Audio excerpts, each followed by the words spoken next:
Assalamualaikum warahmatullahi wabarakatuh dan salam sejahtera untuk kita semua.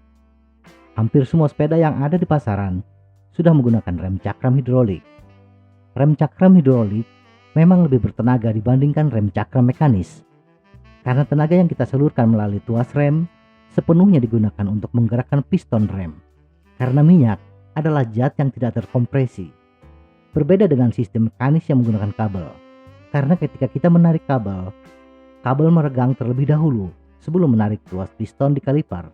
Sebelumnya, terima kasih bagi yang sudah subscribe, dan bagi yang belum, mohon bantuannya untuk subscribe biar kita tambah semangat dalam membuat video. Rem cakram hidrolik yang menggunakan pipa tertutup untuk menggerakkan piston sebenarnya bisa menggunakan apapun.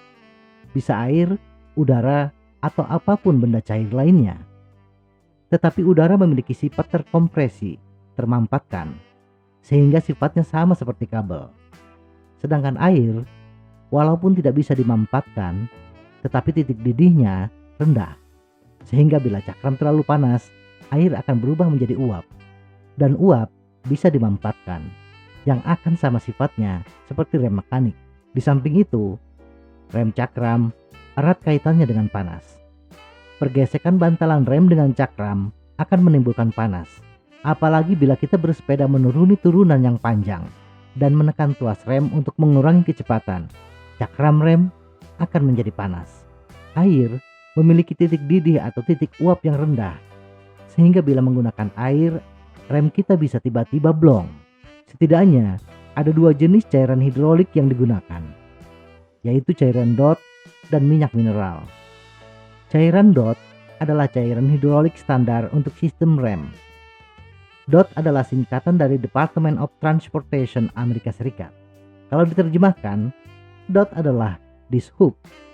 Sedangkan minyak mineral di sini memang sama dengan bahan dasar minyak pelembab kulit, minyak pijat, atau minyak parafin. Kedua cairan ini bersifat tidak dapat dimampatkan dan tahan terhadap panas. Sehingga kedua jenis cairan ini ideal digunakan sebagai cairan hidrolik sistem rem. Cairan DOT dan minyak mineral memiliki perbedaan signifikan, sehingga masing-masing memiliki kelebihan dan kelemahannya masing-masing. Apa saja? Mari kita kupas lebih mendetail. Titik didih. Sebagaimana telah dijelaskan, rem erat kaitannya dengan panas, apalagi bila menuruni bukit yang panjang.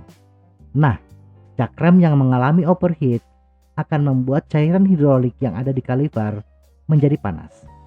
Ketika cairan terlalu panas, yang asalnya tidak terkompresi, akan berubah menjadi gas yang dapat dimampatkan.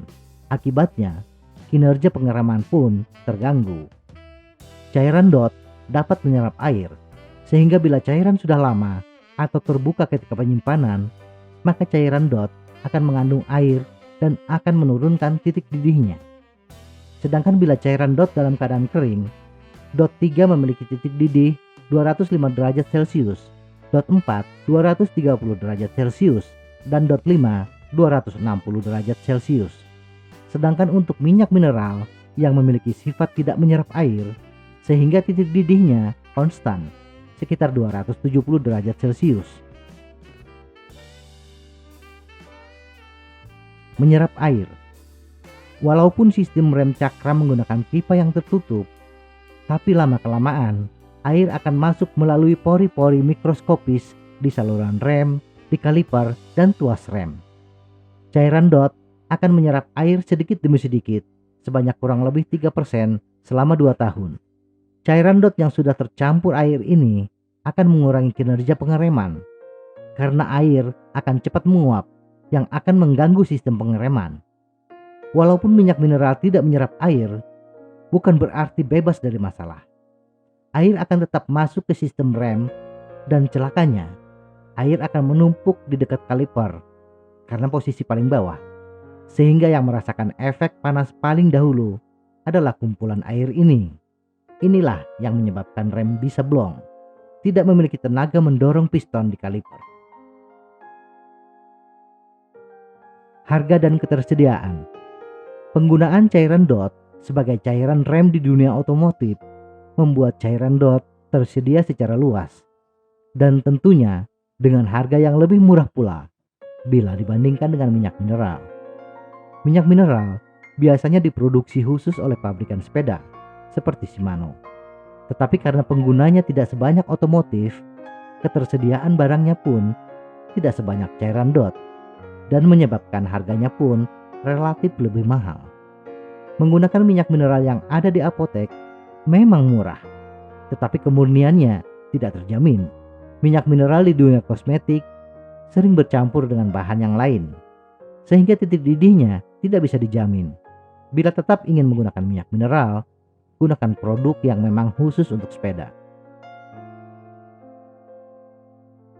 Kesimpulan, harga memang menjadi pertimbangan utama bagi kita, khususnya pesepeda rekreasi. Jadi menggunakan cairan DOT adalah pilihan yang bagus. Apalagi bila kegiatan bersepeda kita tidak sering melibas turunan panjang yang harus banyak menekan rem, sehingga cakram rem tidak terlalu panas. Apalagi bila hanya digunakan di jalan raya yang datar. Kalaupun sesekali harus bertemu dengan turunan panjang, saya pernah mengalami cakram overheat ketika turun di Pasir Impun Bandung yang memiliki turunan curam dan panjang pulang dari Dago Pakar.